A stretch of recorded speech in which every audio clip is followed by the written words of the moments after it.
Krishna Hare Hare. Mic में इकोটা একটু বাড়াবেন, माइक में इकोটা বাড়াবেন। हरे कृष्ण।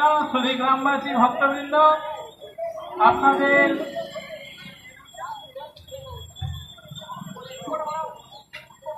रथयात्रा महा उत्सवे सबाइके आमंत्रण रइल।